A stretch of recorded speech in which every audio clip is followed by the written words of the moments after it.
we sometimes think of these parishes that are doing really well as places that are somehow up in the clouds or something, but it's just very real, and there's problems, and there's difficult people and slightly weird people and beautiful people, and the sound that doesn't work on Sunday, and the projector that won't start up, and the choir that starts at the wrong time with the right hymn, all of those things. And it just felt like, yeah, we can do this in Australia. We can do this. Welcome to the Huntley Leadership Podcast, helping leaders be a positive catalyst on the people they support, the organizations they serve, and the communities they live. This podcast will make you think, laugh, and grit your teeth with new determination to make your parish or business a place of transformation, passion, and purpose. If you're still breathing, you are powered for impact. Hello and welcome back to the podcast. My name is Ron Huntley and I am your host today. Today's podcast is going to be about parish renewal, the journey of one lady's engagement and involvement in the church, and the evolution of how that's impacted, I'm going to say, an entire country. And I know that you'd probably be embarrassed about that, Lorraine, but I'm going to say it anyway because I've witnessed it, I've seen it, I've been a part of it, and it's so fun. So you're really going to enjoy today's podcast. We're going to hear some really cool stories, and it's going to be very inspirational and a ton of fun. So Lorraine McCarthy, welcome to the show. Thank you, Ron. It's so good to be here. So some of you might have noticed that recently I made an announcement that we've just hired this wonderful woman to be a part of our team as the Diocesan Partnership Manager, and it actually is Lorraine. So you're going to get to know her through this podcast. And the very first question I always tell the guests before I ask it, just to start the conversation. And I already don't know the answer to this first question, so I'm going to learn a lot about Lorraine while we're doing this podcast as well. So it's going to be a ton of fun. Lorraine, how did you first discern a call to get involved with church? Well, as I think about that, I look back to when I was a 16-year-old and I lived in a country parish in Victoria in Australia. My parents were dairy farmers and we had this little parish out in the middle of nowhere, really, in a farming community. And I thought, wouldn't it be great to get people together in a youth group? And so we got this group of people together. We started off with maybe 10 or 15. It grew to be about 40 kids who met every couple of weeks, did a little bit of prayer, mostly just hanging around in the hall, having a lot of fun together. And I just remember being amazed at the work that God did, just drawing those people together. And then a couple of years later, in country Victoria, when you finish your schooling, secondary schooling, there's not really much to do in a farming community. So we all tend to move to the city. And when I moved there, I was a little bit lonely. I didn't really know very many people. And so I thought, let's get a group together. So we got a group together and we called it the Colbys. And that was before Maximilian Kolbe was a saint. And we had this beautiful group of young people who were all sons and daughters of farmers from around Victoria.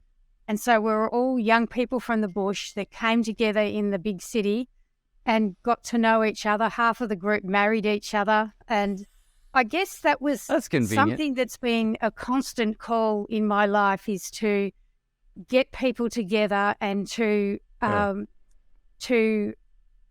enjoy each other's company, but also to draw people into that relationship with Jesus. So the first parish that I really became involved in was a parish not long after I had my first baby, and we got involved there in a scripture group and drawing people in together. And then I got involved in RCIA, and we also started, there was something in Melbourne Diocese, or really all around Australia, called Renewal. I think you had that in other parts of the world, and I was called to lead that in our parish.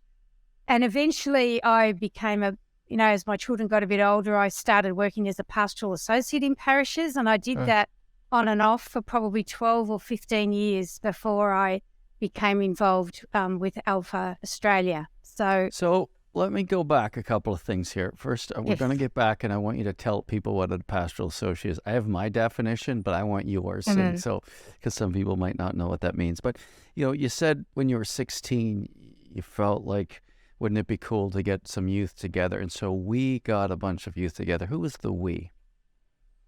It was a couple of other friends of mine.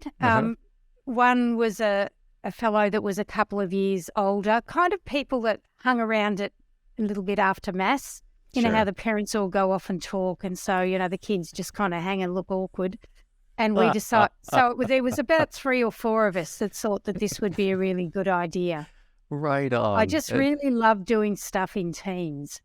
Right. And so there you go. Just so some peers. So did you guys get people together? Did you go to the pastor and say, hey, could we get some people together? Like, how did that work? I'm pretty sure we would have had to go to the pastor, though I don't actually remember doing that. Right. And then he just said, go for it. Have at her, which most priests would. Like, it's like, can you imagine some young people coming to you and saying, can we get some young people together? It's like, are you kidding me? Do you know how hard it is to get young people? Yes, you could do that. So what a blessing you guys must have been to him. And so this little town of dairy farmers, you were able to get like upwards of 40 young people together, be hanging out, doing some prayer and just growing in fellowship and falling in love and getting married. So that's not so much in the youth group. We're a bit young for that. Oh, right. That was the second group you started. Right. Okay. Good point. But it was really good. We went on, ice skating to Melbourne on a bus for the day. We played a lot of, games, in the scout hall that we'd hired, and just basically hung out, which was just really fun. It's hard. Yeah. It doesn't take much to keep kids in the country entertained, really. The odd barbecue, of course, that feed was the before boys. Internet and gaming, so people don't leave their house. So those were the good old days. Maybe not. I don't know. Maybe these are the good old days. But that's so cool. So what I hear, even coming to the city and not knowing people and getting people together, like you have a real gift for and a desire to gather people, like you said. I just think that's so cool. Like that's what a gift that is to the church. I grew up, and there was never any youth groups when I grew up. And I remember moving to a town that had a vibrant youth group, and I was so excited. And the year I moved there, the leaders moved away, just died. And I literally spent my whole life going to church, never around young people other than that awkward waiting for your parents to stop talking that you talked about. I should have started something. I wish I met you sooner. Although I was way too lost for that back then. So that's cool. So you mentioned at one point you started being a pastoral associate in a parish. And so I have my definition of a pastoral associate. For those that are listening that do not know what a pastoral associate is, how would you define that role? In this diocese, a pastoral associate is an associate to the pastor, and it's meant to be not just helping Father out, but being an associate to the pastor in the leadership of the parish community. Okay. So, but with the priests that you're working with, and sometimes there's a couple of pastoral associates, you look at the whole parish and you decide on pastoral direction together. And, working in best practice. And I've certainly been very lucky to work for a couple of really amazing, thinking about what is it that the parish needs, what groups should we get started? What direction are we heading? How's the week gone? What is it that who needs to be visited this week? What's coming up? Gotcha. And a bit of longer term planning as well. So that's beautiful. An associate to the pastor in co-responsible leadership of the parish community at its best. Yeah, and you'd be good at that because you're really good. You're you're great at getting things done and very strategically minded and great at planning things and gathering people together. That's so fun. My definition of a pastoral associate basically would be doing everything the priest doesn't have time to do, which is a ton. Anybody that I know that have been an associate pastor, I remember Christian one time was trying to get involved in Quebec when he was up there playing hockey, and he was working with his part-time pastoral associate who was responsible for children's ministry, youth ministry, confirmation, baptism, First Holy Communion, the religious education program, youth ministry. Like, it was just everything. It's like, oh my gosh, like that's not even possible if you worked full time. It's like, and so it ends up being a ton of responsibility, isn't it? In fact, one of the jobs that I had for 4 and a bit years was actually leading a parish in the absence of a priest. Wow.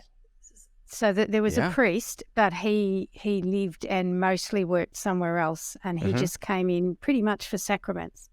And that was really interesting. That helped me to see what it is to lead a community. And we took that little community from 50 people to about 150 over those 4 years. We just had one mass time, but we just grew running Alpha. We had to start our CIA. We had all kinds of things happening. It was amazing. That's a whole other podcast all of a sudden. That gets me really excited. Not because we want to see churches without priests, but I mean, that's what used to happen when I don't know, a couple hundred years ago, like, priests would be sent as missionaries to create communities and then go and celebrate sacraments, but they didn't run the community per se, did they? Like, I think there were. Well, there was a priest, but he pretty much left me to it because he was somewhere else. So yeah, that was. And I've heard of that in our diocese too. There was I don't know, they had a particular name for him. His name was Greg, but that's not what they called him. But Greg had a title, and that was his role, and it was tough. Like, so that's so exciting. You were able to take a community from 50 to 150 in 4 years. Okay, I double dog anybody who's listening to tell me a story better than that one and call me, and I'll have you on the podcast next. Like, that is awesome. Like, wow, talk about gift of gathering people and creating community. So you did it when you were 16, and then you did it again so many years later when given this opportunity. Wow. Yeah, it was amazing. And it really helped me a few years after that, when it was only a few years, 4 or 5 years after that, maybe 3 years, when I met Father James and he was writing this book and we read, and then I read it, Divine Renovation, and he talked about you do everything that you know how to do, and then you kind of reach a ceiling of not knowing what to do next. And that's where I got with that community. Like, we were growing, there was a next step that I didn't know what to do. And they often talk about that, don't they? That once things start, there's a new way of leading once you get the car out of the rut. And it's not bogged anymore in the mud in Australia. Yeah, snow in Canada. Snow in Canada, mud in Australia, exactly. Yeah, and I would often, like, sometimes people, when they hear that I do parish leadership coaching, it's like, well, they're shocked that somebody would stay longer than a year. And a lot of the people I coach, it's multiple years. Like, I've been coaching them years and years and years. And it's like, well, if you were a good coach, wouldn't they just not need you anymore? And it's like, well, I'm probably not that good of a coach, so maybe. However, what I've experienced and what I've seen people, we go through different seasons of leadership, and there's brand new problems. Like, problems don't go away, they just change. You have better problems, but there's still problems. And so the shifting nature of leadership and the evolution of leadership, I just see it continuing to change as I journey with priests and bishops, and it's really exciting. I'm more than happy not to when it's not needed, not to be a part of their journey anymore. But I just see that that's usually not the case. It's like this evolution of problems grows. They're good problems, but they're still problems. It's like a lot of people want the growth, want the impact, want all these things. It's like, okay, awesome. There's problems that go with it, but as long as you're okay with the problems that go with it. And of course, they're better problems than the problems we want. But so that's neat for you to be able to have that impact in 4 years. That's spectacular. But with a team of people. Yeah, of course. Yes, no. I don't doubt that for a minute. So good for you guys. Yeah, I often find myself in new territory. Like, I spend most of my I feel like I spend most of my time over my head in terms of I don't know what to do. And I guess my confidence is in, but I believe God does. And I believe in the people, to your point, on the team.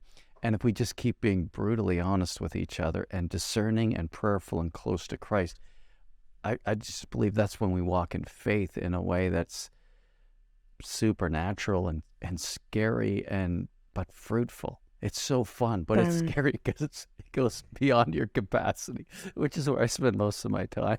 I don't know if it's because I've gone really far or just have no capacity, but either way, it's the same feeling, and it really is fun. So good for you. So, and then at one point you got involved with Alpha. So hold on. You talked about Father James's book just in terms of that concept, but being a pastoral associate, I'm guessing you came across Alpha before you came across Father James's book, Divine Renovations. Yes, I first came across Alpha back in 1998 or 9 when my little sister, I'm the oldest of 7 children, and the 5th person in my family, Christine, my little sister, she'd been away from the church for a while, and I hadn't seen her for a while either because I was in the middle of having babies and she was single. And she came and she'd been away from the church. So she drops around one day and she's talking about going to church, being part of music ministry, going to a Bible study. Like, what happened to you? And she said that her flatmate had invited her to go along to Alpha and that it completely changed her life. And I thought, I don't know what this is, but if it could do that for my little sister Christine, we need to do it in our parish. So where I was working in my own parish at the time, and it took me a little while to convince the parish priest that this might be something that we could look at because, it's not Catholic. And this was 1999 by now. So it's really kind of edge, even less, no one had ever really heard of it. And finally, he said, yes, you can go ahead. So we got this really good, we did a pilot. We got this really good team together and we ran it for the first time. And the very first small group that I had, there was this couple called Rick and Jackie. And Jackie was the daughter of these Captain Catholics in our community, and she was going out with what her parents called a heathen. Totally unbaptized, had no exposure to Christianity at all. Oh, and wow. They insisted that she'd bring Rick to Alpha. Right. And so the first night we're sitting in this circle during the small group time, and Jackie is just so embarrassed because she's got to take her cool boyfriend, to this daggy church thing. So she's rolling her eyes, she's got her arms crossed, she's got her shoulder up. But Rick loved it. He was just, he loved the food, he loved the videos, he loved the talking. He started coming early to help set up.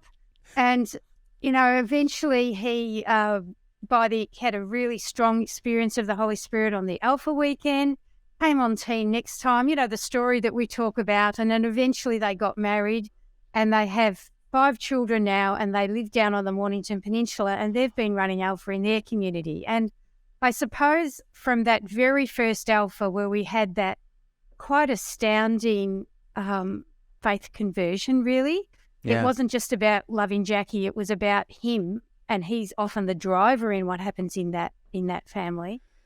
It was about, they do it together though in a beautiful way, but they, from that very first time I saw the power of Alpha to transform lives. And so it was probably, I started working for Alpha in 2014. So that was quite a few years later, but I've done it in every parish I've worked in as a pastoral associate. One of the first things got going was Alpha. Yeah. So what a beautiful... Yeah. Sorry, go ahead. No, I'm done. I say, what a beautiful story. It's just so funny, right? Because it would be so embarrassing to bring your cool boyfriend to some stuffy church thing, right? He's just a heathen, and I'm saying that tongue in cheek. And then she would probably feel like she has to try to be cool, and next thing you know, he likes it. It reminds me of a story of this lady at St. Benedict who had her life changed by Alpha. Probably more so, or not more so, that was preceded by just showing up at Mass and slowly going from the back of the church to inside the church. And she was really hurting, single mom, broken by life in many ways, and just wasn't sure if she'd be accepted. And And lo and behold, she was, and she did Alpha, changed her life. She ended up being the MC for Alpha, giving a talk on Alpha, and she tricked, I don't know if it was her, I think it was her sister and her brother-in-law. She tricked them into coming out to Alpha. She invited them out for dinner. They didn't know where they were going. And then they show up at this church for this, of course, dinner that comes with Alpha. And they were so angry. Apparently the first night, because they're both devout atheists, like probably evangelical atheists. And they were so mad at her, but she was the MC, so they couldn't say anything. They couldn't go tear her apart because it just wouldn't have been right. So they sat there, and then they start the conversation. So, what brought you here? Guess the guy piped up, and he said, I got tricked here. My wife and I were atheists. Nothing against you guys. I'm sure you're fine, but we will not be coming back. I promise you that. And so they said, hey, that's okay. Glad you're here. And then they finished the night. And they left, and they looked at each other and said, you know what, that actually wasn't so bad. I don't know, like, I'd go back if you'd go back. Like, what do you think? Well, I didn't mind it either. Those people were actually quite nice. I mean, I'd go back if you would go back, but I'm not interested in the... Anyway, they became Christians. Just like, who saw that amazing, coming? Isn't it? Amazing, Yeah. just like this Ricky guy, this Rick guy. Like, And, I just think, Jackie, it was just they're just such a beautiful pair, and the way that they've grown in their faith together with Jesus is just lovely.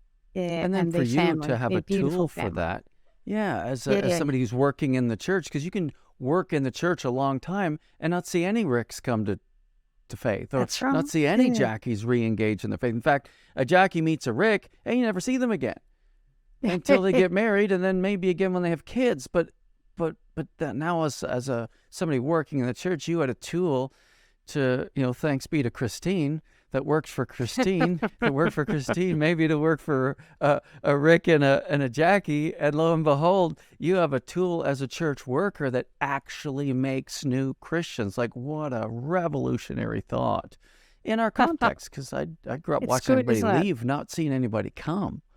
Yeah. Yeah. Wow, good for you. So then years later, you started working for Alpha?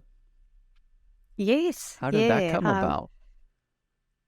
They were asking for a volunteer. I got the newsletter every month because I'd been leading Alphas, and I was in between jobs, and there was a request for a volunteer to help with something in the Catholic context. And I thought, well, I've got a bit of time at the moment. I'll have a go at that. How many kids did you have at the time? 6. So listen to this, everybody. She has 6 kids, and now she has a little bit of time at the moment. So anybody that has kids, I'm not taking no for an answer. That's not an excuse. Keep going, sorry. Yes, so they met with me and asked me to come to a couple of things. I didn't realise that I was kind of being checked out, and then Melinda, who's the National Director of Alpha Australia, asked me to come to Adelaide with her for a day to meet the bishop there with her. So I did that. And then on the way home, she said, would you like a job? And I thought I was accepting a job to be the Alpha in a Catholic Context Coordinator in our state. Sure. But I'd been there for about maybe 6 weeks or a bit longer when I realised, actually, they're talking about the whole of Australia here. Which was a little bit daunting. When you said you were there for about 6 weeks before you realized, you mean you were in the job for 6 weeks before you... That's awesome. That was called just bringing it, helping me slowly to come to terms with what it is. She's a champion. That is awesome. That is so funny. It is really good. And so it was just the best job because I was given the resources and the time and the ability to just travel around Australia and meet the most amazing people. And when I started, we had Alpha in about 6 Catholic parishes across Australia. And by the time we finished, it was kind of edging up around 300. And now we've got a new team that's much bigger and better than when I was there. And they are just really working in schools and dioceses and stuff all around Australia. It's just the most amazing organisation to work for. And just I said to somebody one time when they were having a bit of a grizzle about the church, and as we do sometimes, we feel a little bit discouraged. Sure. And I said, you should be in my job, because when I look at the map of Australia, I know where the people are whose hearts are on fire, that are trying to bring Jesus to their community through Alpha. And I imagine these little flames of the Holy Spirit all the way around the map of Australia. Wow. in Perth and in country Perth, and in South Australia, in Adelaide and Port Pirie, and up on the Riverina, and all the way up the East Coast and Mount Isa, and all around there's people who love Jesus, who are desperate for their friends and family and fellow, and their neighbours to meet Jesus, and they're doing something about it, and it's just beautiful. So I've got a lot of hope for the church, actually, because of these people that the Holy Spirit just sets on fire. Yeah. Oh, it just makes me smile. Okay, so let's continue with the story, because I don't want to get ahead of myself. So the 6 churches to 300 churches during your time there. I just want to say this. You introduced me to Father Pierluigi, and I recorded a podcast with him that by the time this one comes out, his will already be released. And it was just a joy to meet him. But, he talks about the impact that you had in his life at a time where he was feeling stuck, and just how much... Yeah, it was just so cool to connect the dots here as we're having this conversation, as I'm hearing your story, and then even meeting some of the people whose lives you impacted, and I've met loads, and so it's been a treat. So at what point actually, I'm just putting this together now, 2014 is when you came to work for Alpha Australia with Melinda, and I think that's when Father James wrote his book. Yes, I met Father James in London at the Alpha conference in 2014. Now, had he written the book yet? He was in the process of writing it, and wow. And it was coming out later that year, I think, or maybe the year after. I can't really remember, but it definitely hadn't come out. That's so cool. Yeah. I didn't realize just how those things were igniting at the same time. Yeah. That is amazing. So tell me about that. Like, where did Divine Renovation, reading that book? So you'd already met Father James. Awesome, because isn't he a great guy? Like, I could listen to him preach forever, and just love being around him. He's a hilarious, brilliant man, very intelligent, but funny, and great theologian. And so I'm sure it didn't take you long to pick up on all those things, like just a passionate man Very for true. renewal for the church. Yeah. He's writing a book because you met him in London. So continue with the story. So then the book comes out, and it's amazing. And I thought, we need to get Father James to Australia to talk about this. So at the next leadership conference the next year, yes, I came armed. Melinda said, invite him then, and we invited him. And he said yes. And so he came in 2016. So there was a bit of lag time for the first time in 2016, and travelled up and down the east coast of Australia, in our 3 major cities. And people still talk about the impact of that visit. Wow. And after that, we got together a bit of a team from people that were working in different dioceses, and people that had a passion for bringing Jesus to people and for renewal in the church. And we continued to grow that divine renovation movement in Australia, which was we took a team to Halifax in 2016 of 16 people, 45 in 2018. You have a habit of growing things, 16 to 45 in 2018. I see a theme here. There's a lot of growth going on. There's fertile soil, 30, 60, 100-fold. He must have went to Australia before the Divine Renovation Conference, did he? No, it was just after. Actually. Oh, cool. So we went to Halifax in June, but we already knew that he was coming to Australia in November 2016. Gotcha. So we used that time in Halifax a little bit to prepare the soil a little bit, and we brought a couple of people, very generously. Alpha brought a couple of people over there of influence who could meet and get involved and then go back and help grow, get ready for Father James's visit in the different dioceses. So they would have seen him speak when he went, and so that would have been a great connection for them. You met him in London, then have him there, just again grow that friendship. So that would have probably gotten them really excited, because you can't listen to him speak and not get excited. And so then you guys jump on a plane, just a small ride halfway across the world to Halifax. And I remember meeting you. I think you were the first person I met at the conference, like, because you came a few days early, because your clock has to, so that you can think. And so I remember meeting, you were wearing a red dress. I still remember. We got pictures, you and me. And it's like, hey, this lady's from Australia. It's like, how cool is that? What was that like for you? It was a little bit scary, actually, for a start, because I hadn't travelled a lot in those years. I'd been to London a couple of times, but I remember Melinda saying to me, she said, now we need to really look after the people that we bring. So I want you to collect them from the airport, everybody that comes. And you would know anybody from Halifax. The airport is a long way out of Halifax. It really is, and flights from Australia always seem to arrive at 1 or 2 a.m. And so I thought, I'll have to drive a car. I'd never driven a car on the other side of the road before. You guys drive on the other side of the road.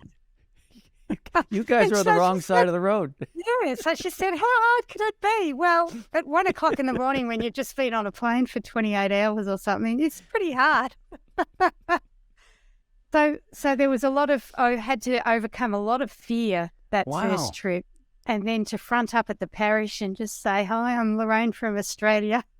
I've arrived for the conference 3 or 4 days early, but I couldn't get over the welcome and how amazing everybody that I spoke to in the parish. And it just helped me to see the context of, what the book came out of and what a renewed parish looks like, which was just tremendously exciting and also achievable, because we sometimes think of these parishes that are doing really well as places that are somehow up in the clouds or something, but it's just very real, and there's problems, and there's difficult people and slightly weird people and beautiful people, and the sound that doesn't work on Sunday, and the projector that won't start up, and the choir that starts at the wrong time with the right hymn, all of those things. And it just felt like, we can do this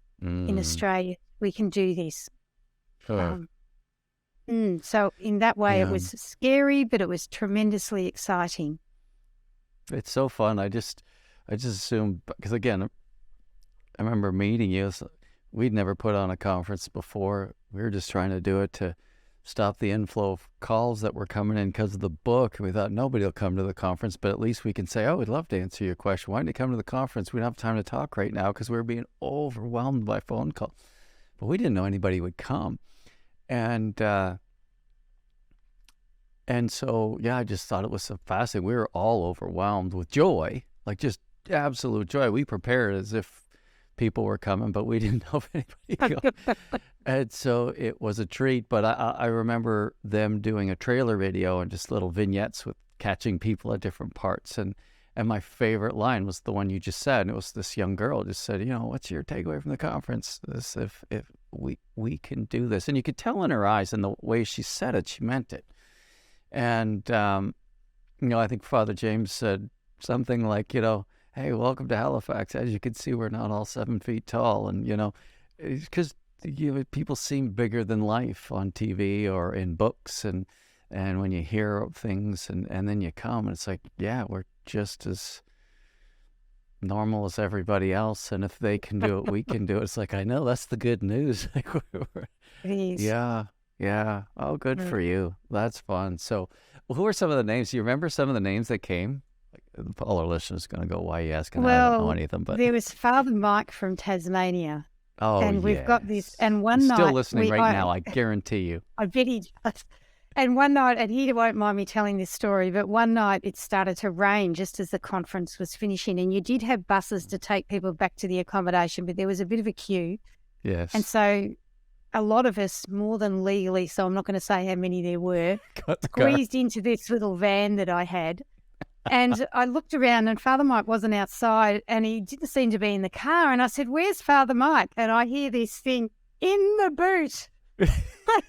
He'd climbed into the back.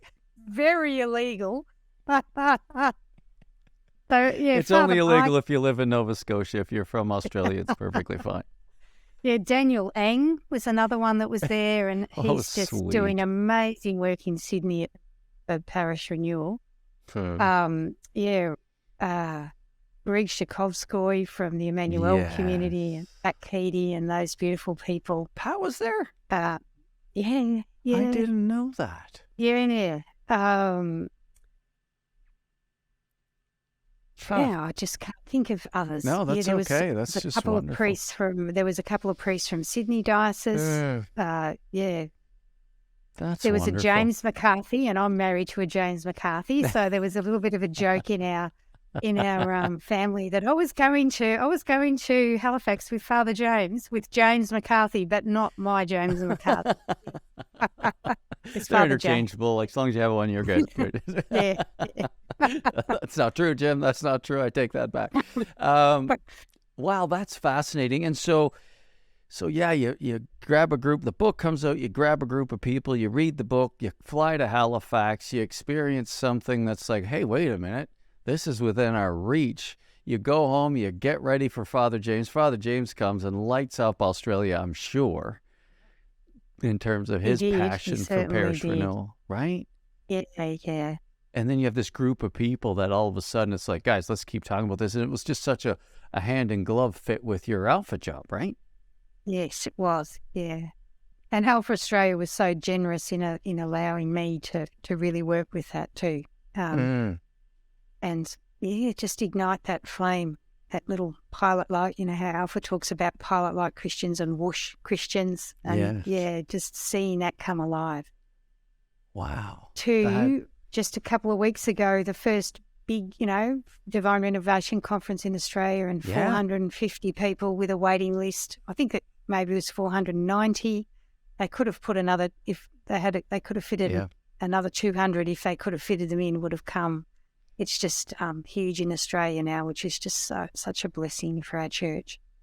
Well, and I think when you and I were talking a little bit about that, because I know you made it up to participate and volunteer and help out, and you were just saying that how well it was done, how Father Chris and his team opened up their church, but it was so great because, it's not like they've got this mega church with endless resources. Like, no, they're a church like everybody else with, like you say, all their issues and problems, and it just makes it so relatable and possible.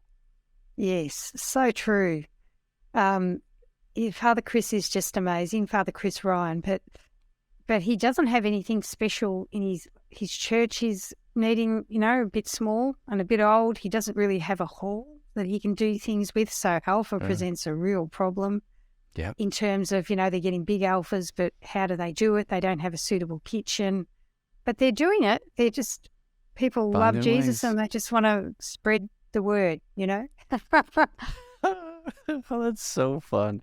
I did a podcast with a friend of mine named Mitch from Northern Ireland, and he's totally set me up. He talked about churches that are under-resourced, and I'm like, yeah, it's really hard when you're under-resourced, and he totally set me up because it's like, yeah, if you've got Jesus in the Bible, you're not under-resourced, you're over-resourced. And I just thought, oh, you got me.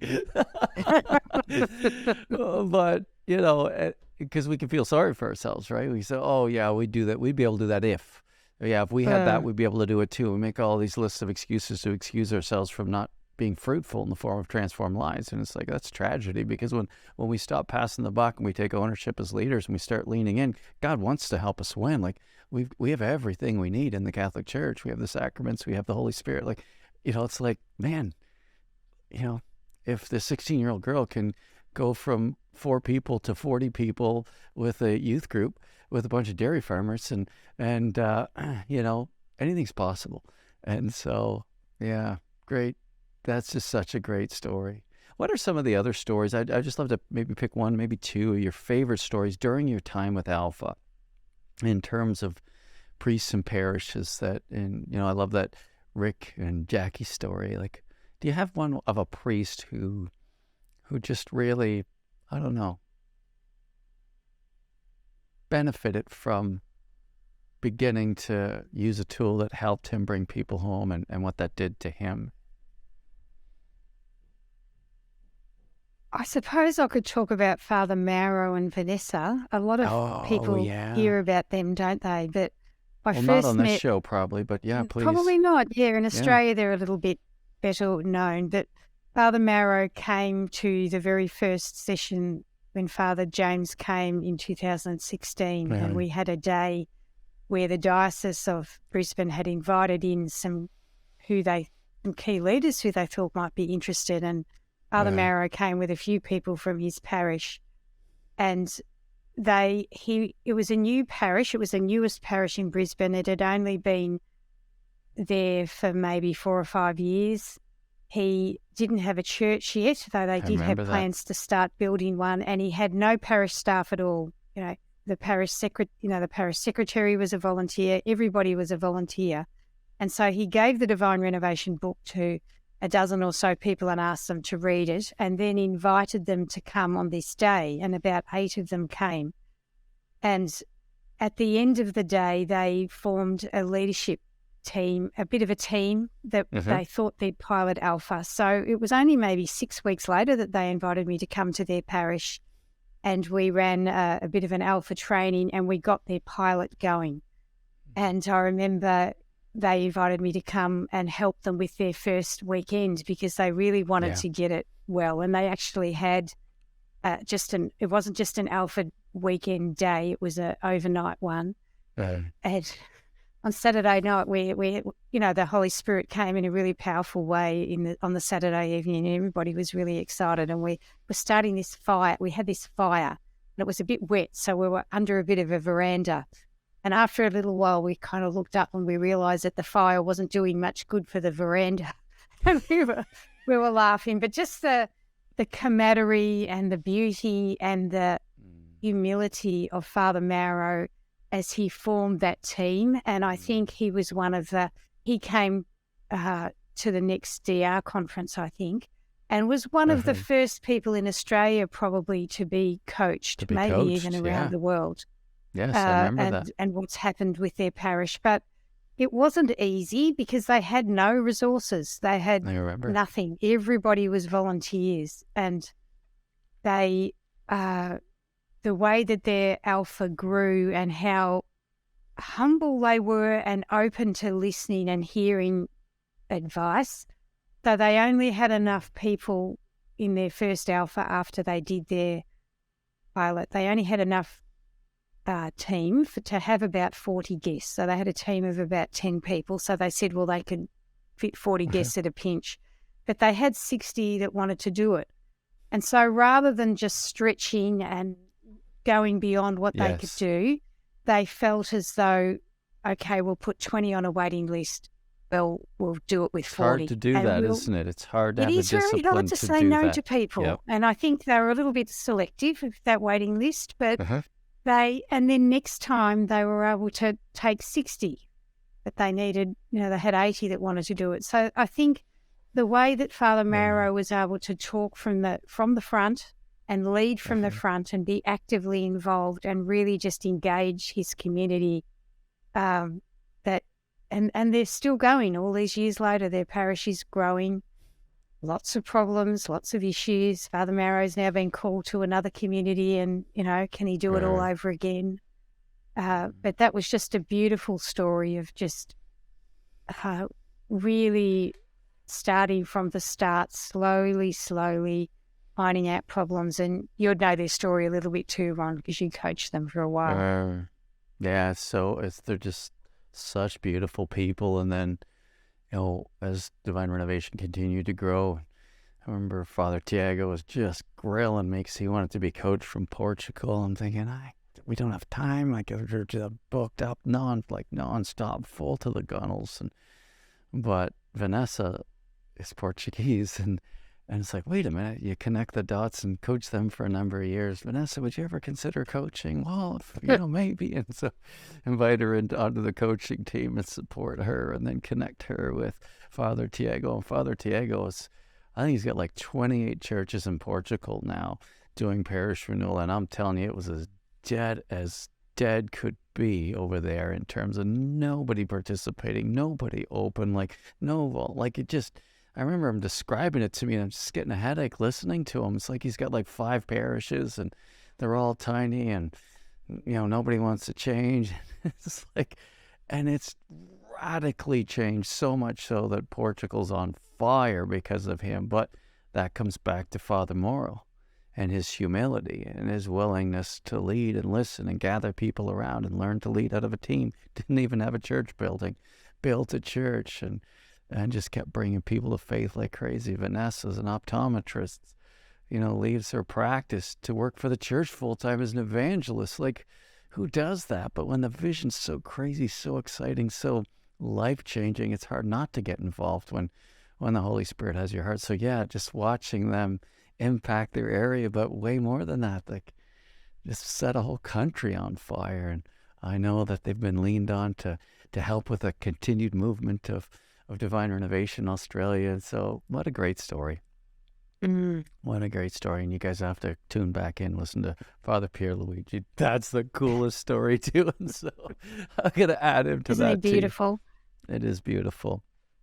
It is beautiful. And one of the things too, I just want to mention this. I remember when I was there, you asked if we could go to Adelaide, and it was, there was a priest there who was, God bless him, he'd wrestled with cancer a couple of times and was actually wrestling with it again. And just out of sheer generosity of Alpha and you, we went there to be with him. And he was just a gem of a human being. And I remember meeting with him and his leadership team, and the tears and the pain that they were experiencing, but also the joy.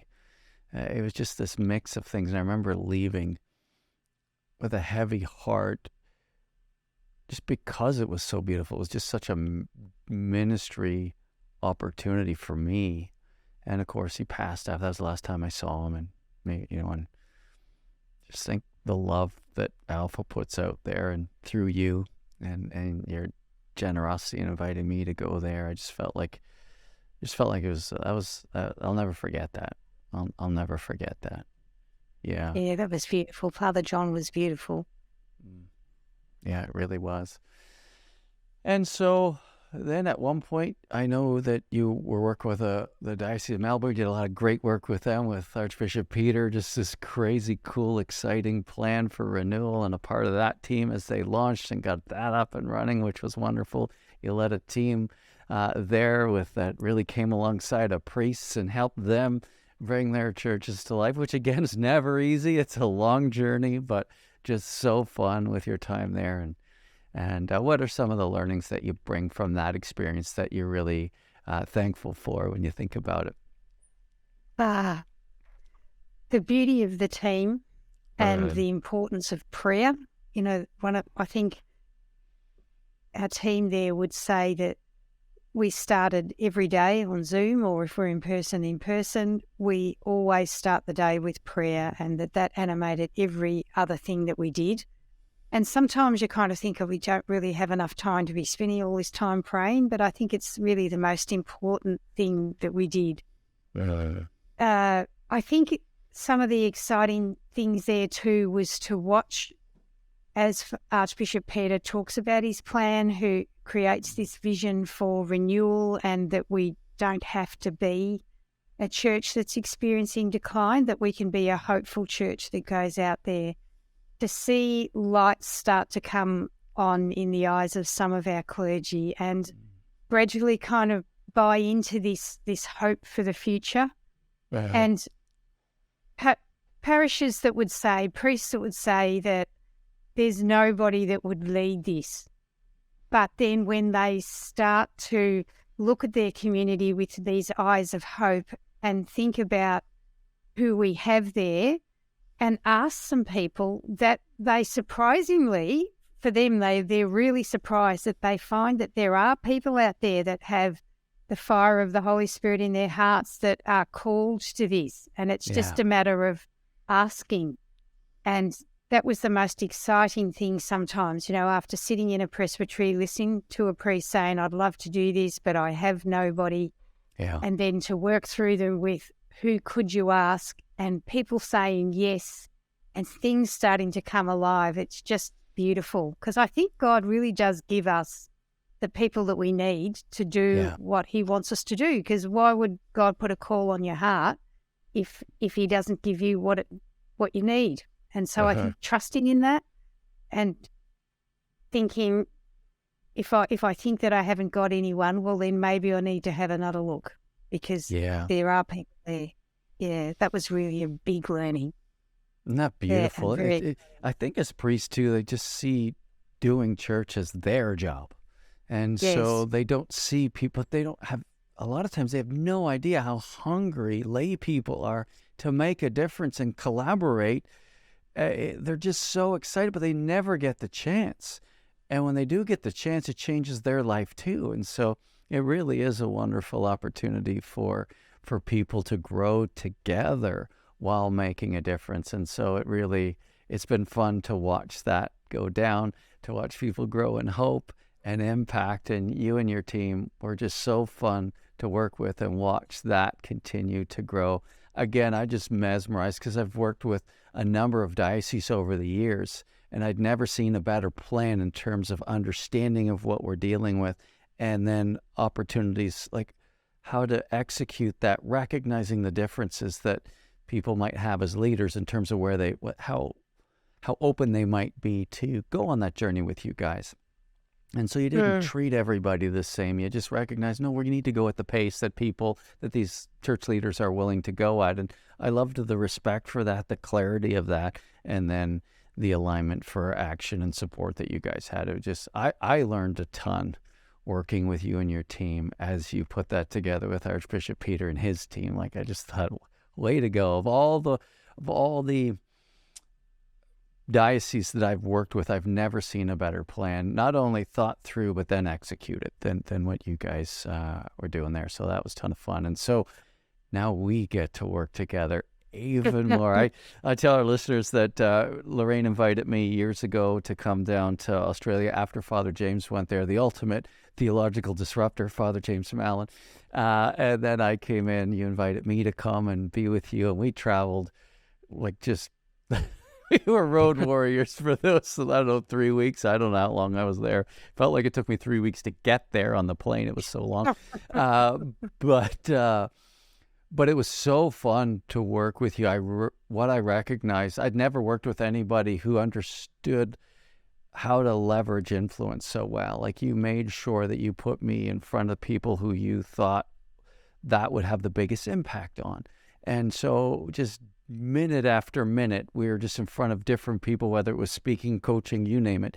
And I had so much fun working with you through you planned every minute of every day out, and it was so much fun as we went up and down the coast of Australia and met all kinds of just amazing people.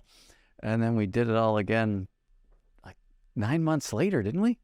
Yeah, it was pretty close, wasn't it, those 2 trips? Yeah, that I swore I'd never go to Australia again. It took me so long to get there. Or no, I said, I won't go again for 5 years. It took me so long. I wasn't used to traveling that long. And then, of course, 9 months later, I'm back on a plane heading back over to do it all again. It was just so much fun. But really, I've always enjoyed working with you while you were with Alpha, while you were with a diocese. And I'm just feel so honored to work together now in your role of Diocesan Partnership Manager. You've just have so much experience. So for those of you that are listening, if you work in a diocese, you are going to hear from Lorraine at some point in the next year or so. You're going to love picking her brain and learning from her experience as she learns about your diocese. Yeah, we're going to have fun together, aren't we? Oh, I think we are. We are. That's wonderful. Well, listen, it's been a treat having you on the show today, and I have learned a bunch about you that I find even just that much more fun. Tori, I didn't know you have more than one gym in your life. Yeah, that's good to know too. It's good. yeah.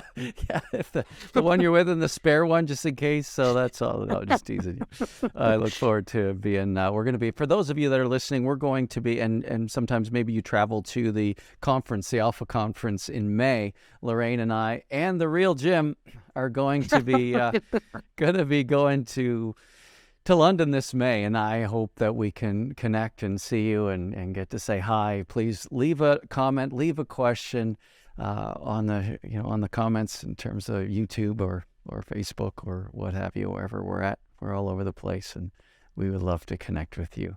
Again, Lorraine, thank you for sharing your story. It's such a story of growth, impact, growing responsibility and impact in the church, and you're just a really inspiring disciple, and I'm glad to work with you. Thank you. Thanks, Ron. It's been a pleasure. And thank you, everybody, for listening. Yeah. Bye-bye, everybody. Thank you. Thank you. I want to encourage you, as you lead this week, be faithful to God and generous to others. See you next time, and remember, if you're still breathing, you are powered for impact.